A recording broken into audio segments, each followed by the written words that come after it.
नमस्कार दोस्तों, स्वागत है आपका मोहन आर्ट क्लासेस में। तो आज हम आपके लिए लेकर के आए हैं इकोनॉमिक्स का पेपर, 12वीं क्लास का इकोनॉमिक्स का पेपर। तो हम आपको बताएंगे क्या क्या आपको पढ़ना, क्या नहीं आपको पढ़ना। पेपर देने से पहले एक बार इस वीडियो को जरूर देख लेना। मैं 100% दोस्तों आपको श्योर गारंटी देता हूँ कि इससे बाहर पेपर में नहीं छपेगा। सारा पेपर यहीं से मिलेगा आपको। इसको उत्तर आपको 10 से 20 शब्दों में देने हैं, ठीक है ना। तो पहला है, व्यष्टि अर्थशास्त्र से आप क्या समझते हैं। व्यष्टि अर्थशास्त्र क्या है और इससे आप क्या समझते हैं। अगला क्वेश्चन है भाई आपका, अवसर लागत अपॉर्चुनिटी कॉस्ट की परिभाषा दीजिए। क्या देनी है, परिभाषा। नेक्स्ट क्वेश्चन है आपका, मांग की लोच को परिभाषित कीजिए। मांग की लोच को परिभाषित कीजिए। मांग की लोच को परिभाषित कीजिए। बाजार संतुलन का क्या अर्थ है। ये चैप्टर्स के जो क्वेश्चंस हैं केवल वही पढ़ के जाने, अति लघु क्वेश्चंस हैं, 2 नंबर के। अगला, जीडीपी और जीएनपी का पूरा रूप लिखिए। जीडीपी और जीएनपी का पूर्ण रूप लिखिए। मुद्रा, मनी के कोई 2 मुख्य कारण बताइए।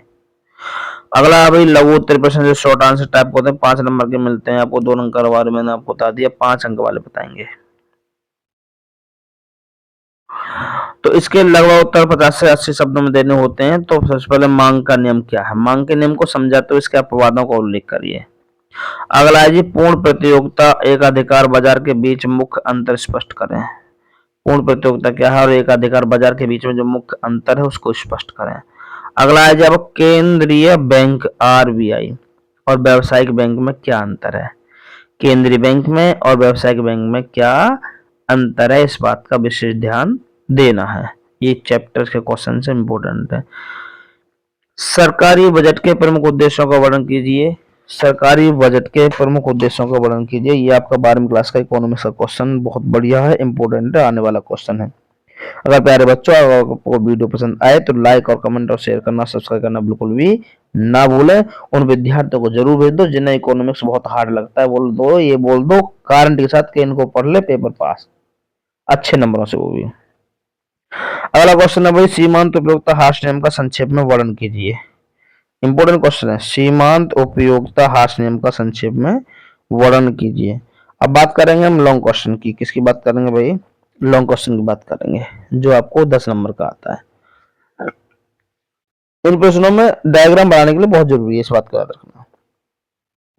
राष्ट्रीय आय को मापने की विभिन्न विधियां, उत्पाद आय और व्यय का विस्तार से वर्णन कीजिए। इंपोर्टेंट क्वेश्चन है भाई। उपभोक्ता असंतुलन से आप क्या समझते हैं। उदासीनता वक्र, इंडिफरेंस कर्व की सहायता से इसे समझाइए। ये आपको बना के दिखाना है कि आप उपभोक्ता संतुलन से क्या समझते हैं। उदासीनता वक्र, इंडिफरेंस कर्व की सहायता से इसे समझाना। परिवर्ती अनुपातों के नियम, लॉ ऑफ वेरिएबल प्रोपोर्शंस की सचित्र व्याख्या कीजिए। तो परिवर्ती अनुपातों के जो नियम है, लॉ ऑफ वेरिएबल प्रोपोर्शन कहते हैं ना, उनकी व्याख्या करनी। सचित्र का मतलब होता है, मैं आपको बता दूं, सचित्र। सचित्र का मतलब होता है चित्र सहित। चित्र सहित, इसका मतलब जाने, सचित्र का मतलब चित्र सहित होता है।